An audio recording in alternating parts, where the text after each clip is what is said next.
This was a slip and fall case where I represented my client who was injured as she was parking her vehicle in a large shopping mall.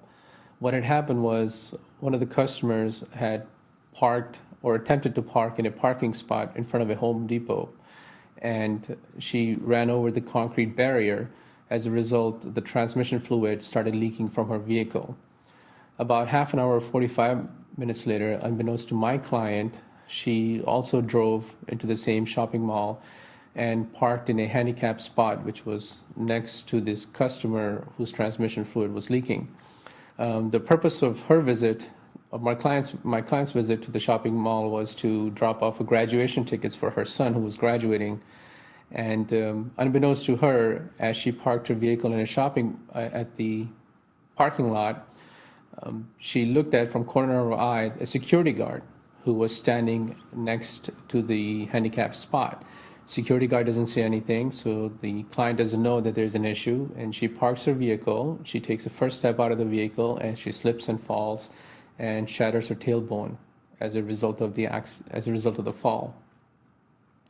So in that particular case, we sued the shopping mall as well as the security company that was managing this shopping mall. The security company took the position that it was not responsible to warn our client that there was a dangerous condition on the ground. Through aggressive litigation, we were able to establish that because the shopping mall management company as well as the security company knew that the transmission fluid was slippery and constituted a dangerous condition, they had an obligation to do something about it. At a minimum, the security guard should have informed my client not to get out of the vehicle, and at a best, it should have barricaded the entire area so nobody could park in that area.